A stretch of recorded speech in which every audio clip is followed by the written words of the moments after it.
Hello everyone, I am Sanket Singh. I'm working as a software engineer at Google and welcome back to my channel. So guys, आज की इस video में हम लोग बात करने वाले हैं front end versus back end engineer की, राइट? हम लोग ये सारा का सारा डिस्कशन एक फुल स्टैक डेवलपर के नज़रिए से कर रहे होंगे। क्यों? क्योंकि for the past 3 to 4 years as a full time engineer मैंने अपना ज़्यादातर time as a full stack engineer spend किया है, राइट? देयर वर टाइम्स जहाँ पे मैं डेडिकेटेड बैक एंड या फिर डेडिकेटेड फ्रंट एंड प्रोजेक्ट्स में इन्वॉल्व था, but if you will see my overall projects and my overall journey, it has been somehow full stack. But काफ़ी सारे बच्चे मुझसे ये बात पूछते हैं कि सर हमें फ्रंट एंड डेवलपमेंट की तरफ आगे जाना चाहिए या फिर बैक एंड डेवलपमेंट की तरफ इंटरेस्ट बढ़ाना चाहिए। अगर हम लोग वेब डेवलपमेंट पढ़ रहे हैं या मोबाइल डेवलपमेंट पढ़ रहे हैं तो किस तरीके से आगे बढ़ना चाहिए, किसका आगे पर्सपेक्टिव बेटर है, जॉब अपॉर्चुनिटीज बेटर हैं, क्या पढ़ना होगा। All of these things we are going to talk about in this particular video. मैंने ये वीडियो बनाने से पहले ऑलरेडी यूट्यूब पे थोड़ा रिसर्च किया कि ऑलरेडी किस टाइप का कंटेंट इसके रिगार्डिंग पड़ा हुआ है, राइट? दो चीज़ें मुझे लगी कि ज़्यादातर कंटेंट काफ़ी जेनरिक बनाया हुआ है एंड कोई भी ओपिनियन एग्जिस्ट नहीं करता है। सेकेंड थिंग, जिन्होंने भी कंटेंट बनाया हुआ है, आई एम नॉट श्योर कि how much due research they have done, right? क्योंकि काफ़ी सारे फैक्ट्स मुझे लगा कि were not rightly picked. So that's why I thought ki maybe give it a shot and I will give you my opinions around what you have to actually do as a front-end engineer and what you have to actually do as a back-end engineer. So without any further delay, let's just start. But before starting the video, अगर आपने अभी तक channel को subscribe नहीं करा है, so I would highly recommend you guys to do that so that we can also scale up the channel and reach to more and more people. So let's just start. So guys, before starting the video, I would like to tell you about the new front-end development with React.js advanced course that we are launching on algocamp.io. तो guys, आजकल interviews में ना सिर्फ तुम्हारे data structures and algorithm के skills को test किया जाता है, बल्कि तुम्हारे डेवलपमेंट स्किल्स को भी टेस्ट किया जाता है, जिससे ये पता लगे कि how good of an engineer you are. And React is one of those technologies जिसमें इस टाइम पे, आज के टाइम पे बहुत ज़्यादा इंडस्ट्री में डिमांड है, बहुत ज़्यादा जॉब अवेलेबिलिटीज है।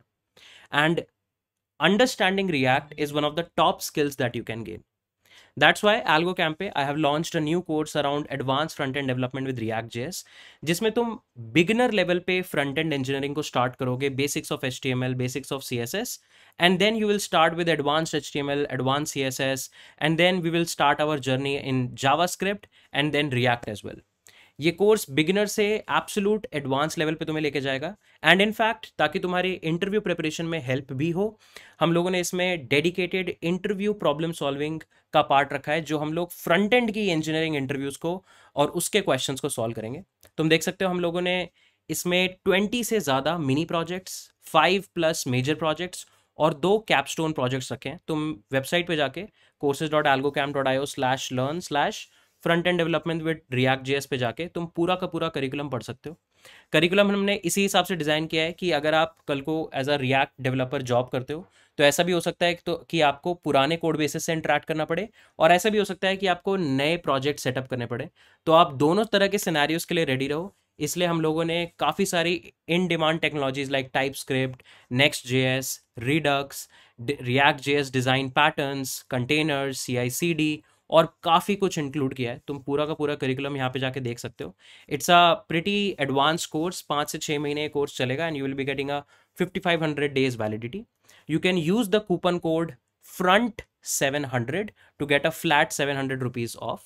और भी इसकी काफ़ी सारी डिटेल्स मैंने ऑलरेडी एक वीडियो में डाली हुई हैं। I will link that video and I will link the course in the description section below. Do check it out and now let's move on to our video.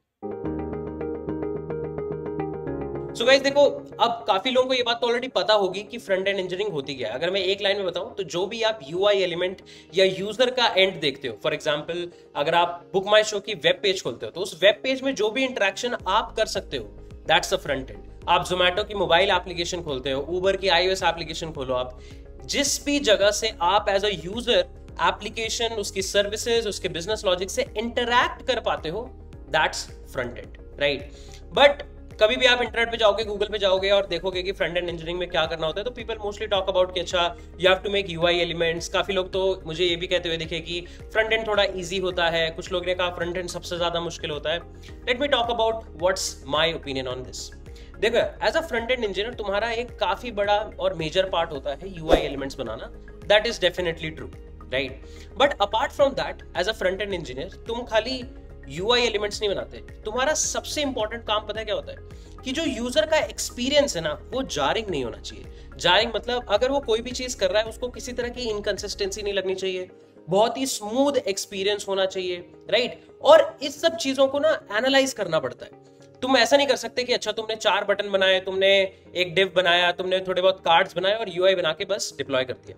तुम्हें actually ना user का perspective समझना पड़ता है, उसके लिए काफी सारा एनालिसिस करना पड़ता है। इसलिए apart from building these UI elements, एक बहुत ही ज्यादा इंपॉर्टेंट पार्ट होता है कि तुम यूजर के इंटरैक्शंस को ट्रैक कर पाओ, राइट? कि यूजर किस तरीके से तुम्हारी एप्लीकेशन के साथ इंटरैक्ट कर रहा है। ये एक बहुत बड़ा इंपॉर्टेंट पर्सपेक्टिव होता है फ्रंट एंड इंजीनियरिंग में, कि यार अगर तुमने पहला वर्जन अपनी एप्लीकेशन का बनाया, then you try to see कि क्या मेट्रिक्स आ रहे हैं, किस तरीके से यूजर तुम्हारी एप्लीकेशन पे इंटरैक्शन कर रहा है, एंड देन उसके हिसाब से तुम्हें अपनी चीजें मॉडिफाई करनी होती है। तुम्हें फीडबैक्स प्रोवाइड करने होते हैं यूआई टीम्स के साथ, यूएक्स टीम्स के साथ, ताकि वो तुम्हें अपडेटेड यूआई दे and then you will be able to implement it. अब कई लोगों को लगता है कि जब वो फ्रंट एंड इंजीनियरिंग पढ़ रहे होते हैं तो उनको लगता है सीएसएस बहुत मुश्किल है, हम लोग कैसे सोचेंगे कि ये कलर कहां से आना है, ये वाला साइज कहां से आना है, कितना राउंडेड कॉर्नर देना है।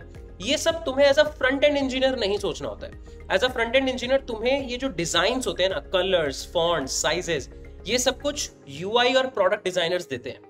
तुम्हें एक प्रॉपर फिग्मा फाइल मिलेगी, वहां से तुम्हें देख के लिखना होगा। तुम्हारा काम होता है लॉजिक इंप्लीमेंट करना, कि यार यूजर किस तरीके से ऑनबोर्डिंग करेगा।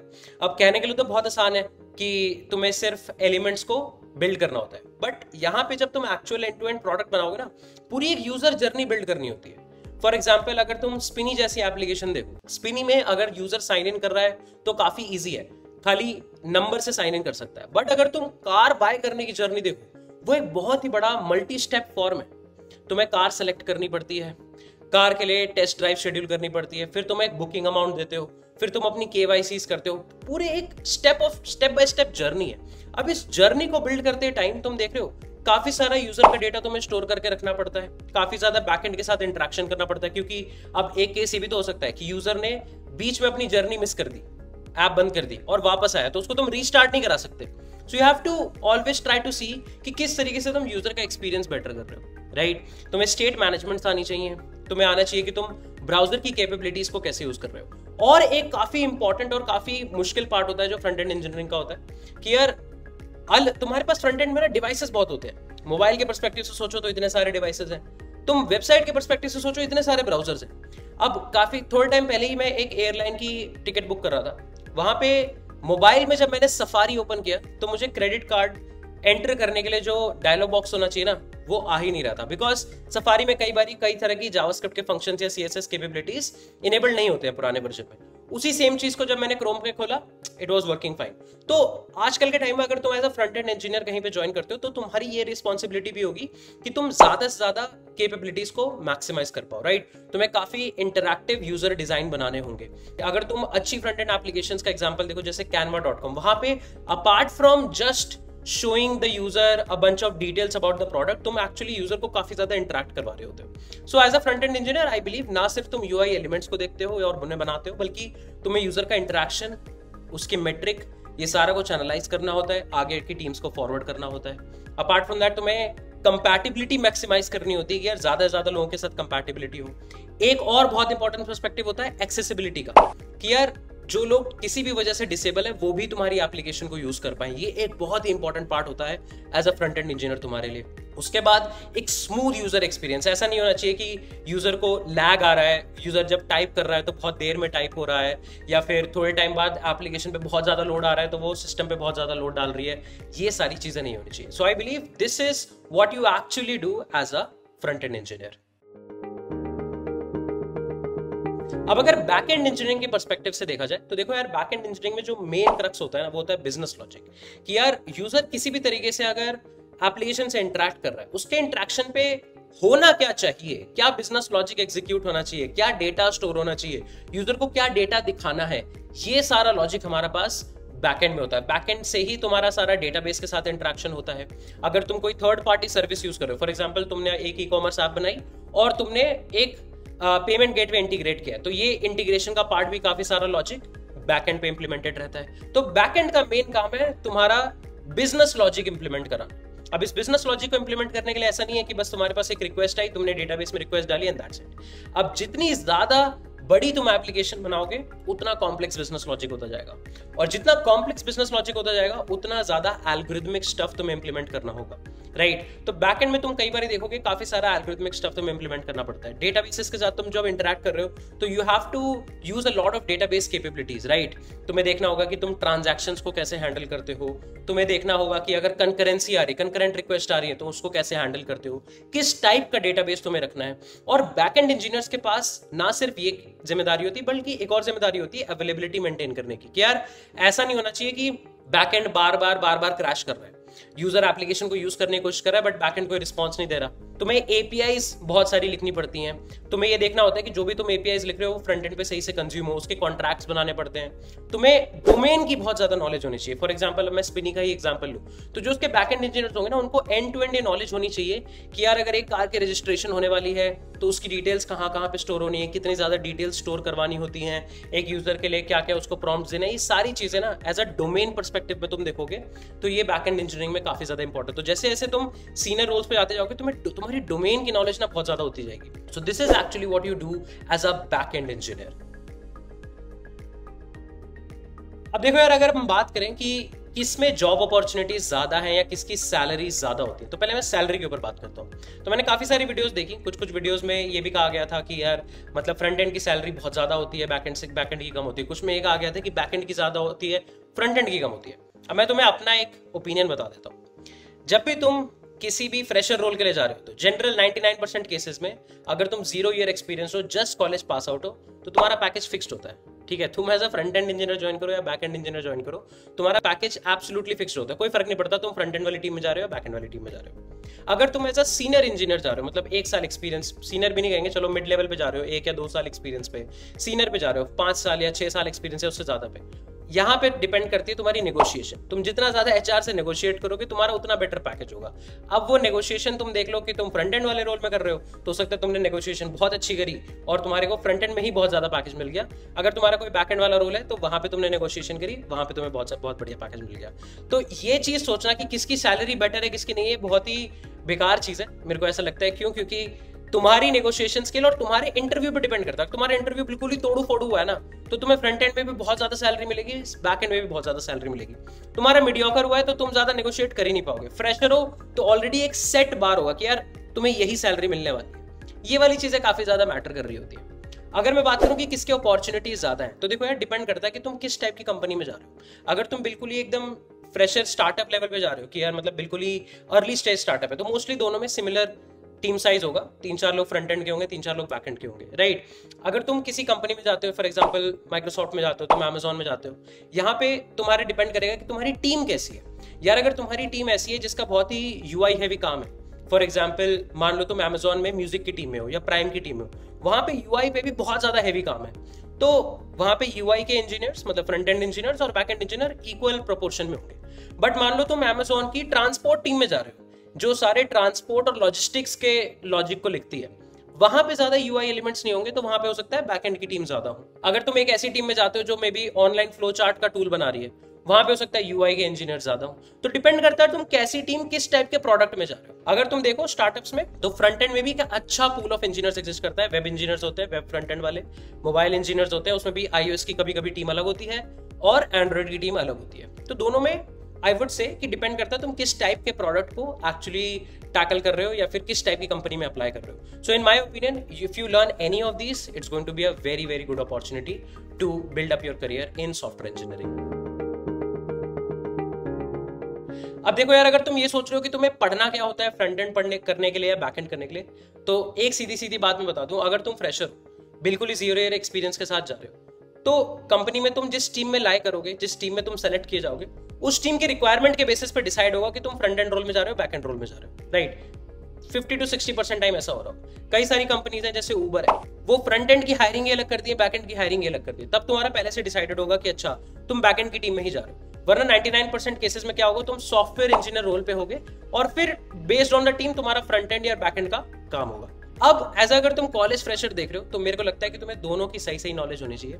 अगर तुम फ्रंट एंड कर रहे हो तो फ्रंट एंड में तुम्हें यूआई एलिमेंट्स, अगर तुम्हें वेब पे बनाने हैं, वेब वाला फ्रंट एंड तुम्हारे को इंटरेस्ट करता है, तो HTML CSS ऑफ कोर्स उसका स्ट्रक्चर बनाने के लिए, जावास्क्रिप्ट सारा का सारा लॉजिक लिखने के लिए, और कोई तुम्हें एक फ्रेमवर्क पढ़ना होगा जैसे एंगुलर या रिएक्ट या व्यू, जिससे तुम actually app based scenarios create कर पाओ, सिंगल पेज ऐप जैसा सिनेरियो क्रिएट कर पाओ या प्रोग्रेसिव वेब ऐप जैसा सिनेरियो क्रिएट कर पाओ। अब यहीं पे अगर तुम फ्रंट एंड मोबाइल में कर रहे हो तो डिपेंड करता है तुम्हारा iOS में इंटरेस्ट है या एंड्रॉइड में इंटरेस्ट है, उसके कॉरस्पॉन्डिंग एंड्रॉइड की नेटिव तुम लैंग्वेज कोटलिन पढ़ सकते हो और या फिर जावा पढ़ सकते हो, iOS के लिए तुम स्विफ्ट पढ़ सकते हो। अगर तुम हाइब्रिड ऐप मोबाइल ऐप्स बनाना चाहते हो बट तुम ऐसा नहीं चाहते सिर्फ एंड्रॉइड या सिर्फ iOS, तो तुम फ्लटर जैसी टेक्नोलॉजी एक्सप्लोर कर सकते हो या फिर रिएक्ट नेटिव जैसी टेक्नोलॉजी एक्सप्लोर कर सकते हो। तो देखो टेक्नोलॉजी का स्टैक इस तरीके से फ्रंट एंड में होता है। बैक एंड में आई बिलीव डिफरेंट तरह की एप्लीकेशंस डिफरेंट तरह का बैक एंड यूज करती हैं, राइट। अगर तुम्हारी बहुत हाई इनपुट आउटपुट टाइप की एप्लीकेशन है तो Node.js जैसी I would say back and काफी ज्यादा बढ़िया रहती है। अगर हाई प्रोसेसिंग वाली बैक एंड है या फिर मशीन लर्निंग वगैरह लग रही है तो पाइथन वगैरह की बैकएंड काफी सही रहती है। अगर तुम्हें बहुत ही फास्ट डेवलपमेंट करना है, मतलब डेवलपर टाइम एक्सट्रीमली लेस रखना है, तो रूबी या रूबी ऑन रेल्स जैसी बैकएंड टेक्नोलॉजी काफी बढ़िया रहती है। अगर तुम पेमेंट्स और सिक्योरिटी वगैरह में ज्यादा डील करने वाले हो तो जावा बेस्ड बैकएंड भी काफी बढ़िया रहती है। तो बैकएंड में तुम्हारे पास काफी ऑप्शंस है। आई वुड रिकमेंड तुम कोई भी एक टेक्नोलॉजी से स्टार्ट कर सकते हो, मे बी Node.js, और Node.js में कोई एक फ्रेमवर्क पकड़ लो जैसे Express.js और उससे तुम अपना बैकएंड जर्नी स्टार्ट करो। अगर Node.js है something that doesn't excite you तो तुम जावा यूज कर सकते हो। जावा में तुम्हारे पास स्प्रिंग एग्जिस्ट करता है जो काफी मेजर फ्रेमवर्क है। स्प्रिंग का यूज करके तुम काफी इंटरैक्टिव एप्लीकेशंस बना सकते हो बैकएंड की। अपार्ट फ्रॉम स्प्रिंग तुम्हारे पास ड्रॉप विजर्ड का भी एक ऑप्शन एग्जिस्ट करता है जो कि थोड़ा माइक्रो फ्रेमवर्क है। इट्स काइंड ऑफ लाइक जो नोड के लिए एक्सप्रेस है या पाइथन के लिए फ्लास्क है, वैसे ही जावा के लिए ड्रॉप विजर्ड है। तो ड्रॉप विजर्ड भी काफी ज्यादा यूज होता है। अगर तुम फ्लिपकार्ट, फोन पे, इन टाइप की कंपनीज को देखोगे ये लोग ड्रॉप विजर्ड पे काफी ज्यादा डिपेंड करते हैं। तो आई वुड से बैकएंड में तुम इन सारी टेक्नोलॉजीज में से कोई भी एक चूज कर सकते हो। अगर तुम्हें मशीन लर्निंग में बहुत ज्यादा इंटरेस्ट है तो Python of course is the way to go. मैंने खुद की बैकएंड जर्नी रूबी से स्टार्ट करी थी, Ruby and Ruby on Rails. मेरे को फास्ट डेवलपमेंट टाइम चाहिए था and then I started exploring Java. मैंने अपने फुल टाइम वर्क में जावा और Java based backend as well as Node.js based backend पे भी काम करा। So these are the technologies that you have to actually learn. So guys I believe कि मैंने तुम्हें एक अच्छा पर्सपेक्टिव दे दिया होगा कि ऐसा फ्रंट एंड इंजीनियर तुम्हें एक्चुअल में क्या करना होता है apart from just making UI. As a back end engineer तुम्हें क्या करना होता है apart from just making APIs and booting up the servers, right. इस सब के अलावा थोड़ा बहुत तुम्हारे पास डेवऑप्स का भी काम होता है, जैसे तुम्हें बैक एंड की डिप्लॉयमेंट्स वगैरह देखनी होंगी, तुम्हें फ्रंट एंड की डिप्लॉयमेंट्स वगैरह देखनी होंगी। इस सब का काम भी अगर तुम्हारा छोटा स्टार्टअप है तो वहां पे फ्रंट एंड और बैक एंड इंजीनियर्स ही देख रहे होते हैं। इस सब के अलावा एक पर्सपेक्टिव होता है फुल स्टैक इंजीनियर का, जहां पे तुम्हारे रोल में थोड़ा बहुत फ्रंट एंड और थोड़ा बहुत बैक एंड दोनों का अच्छा अमलगम होता है। तुम ऐसा नहीं है कि दिन भर बैठ के सिर्फ फ्रंट एंड ही लिख रहे हो, दिन भर बैठ के सिर्फ बैक एंड ही लिख रहे हो, तुम्हें एंड टू एंड फीचर बनाने का भी ऑप्शन मिलता है, right. So full stack engineering is also a good option to actually explore. Again it depends on the team कि टीम किस टाइप का इंजीनियर एक्चुअली एम करे। इट्स लाइक कि क्रिकेट में बैट्समैन भी होता है, बॉलर भी होता है, बट ऑलराउंडर्स भी एग्जिस्ट करते हैं। सबको फील्डिंग करनी पड़ती है। अब तुम बैट्समैन हो तुम्हें तब भी फील्डिंग करनी पड़ेगी, तुम अगर बॉलर हो तब भी फील्डिंग करनी पड़ेगी। तो फील्डिंग यहाँ पे हमारी डीबगिंग जैसी है यार। तुम फ्रंट एंड इंजीनियर हो तो भी डीबगिंग का बहुत सारा काम होगा, तुम्हें बहुत सारी ऑन कॉल की बग्स आएंगी। तुम बैक एंड इंजीनियर हो तो भी डीबगिंग और ऑन कॉल का काम होगा ही होगा। तुम फुल स्टैक इंजीनियर हो, जैसे तुम ऑलराउंडर हो, तो भी तुम्हें डीबगिंग का काफी काम होगा। तो डीबगिंग एक बहुत बड़ा पार्ट होता है कि तुम्हें यूजर के बग्स आएंगे, तुम्हें उन बग्स को रिजॉल्व करना होगा अपने ऑन कॉल के ड्यूरेशन में। So I believe based on your interest, अगर तुम्हें लगता है कि यूजर इंटरेक्शन वाला पार्ट तुम्हारे लिए काफी बढ़िया है तो यू कैन एक्सप्लोर दैट। अगर तुम्हें बिजनेस लॉजिक और एक्चुअल लॉजिक में या डेटाबेसेस के साथ इंटरेक्ट करने में, सर्वर डिप्लॉयमेंट्स, इन सब में ज्यादा इंटरेस्ट है तो तुम बैक एंड इंजीनियरिंग देख सकते हो। मेरा पर्सपेक्टिव या मेरा एक स्पेशल सजेशन ये रहेगा कि both of the things as a fresher तुम एक्सप्लोर कर सकते हो। 3-4 साल की तुम्हारी डिग्री होती है, ऐसे कोई तुम्हें 2 महीने में तो इंजीनियर बनना नहीं है। तो अगर तुम्हारे पास इतना टाइम है तो why not explore both and have both of the technologies in your pocket, ताकि किसी भी तरह की अपॉर्चुनिटी आ रही है you are able to crack both of them. So I believe video fruitful लगा होगा. If yes, then please don't forget to hit the like button. And if you guys have any questions, any thoughts, तो please उसे हमारे comment section में जरूर डालना. I will try to reply to all of them. That being said, इस video को यहीं पर wrap up करते हैं. हम लोग मिलेंगे next set of videos में. Till then, take care guys. Bye bye. I'm Sanket Singh signing off.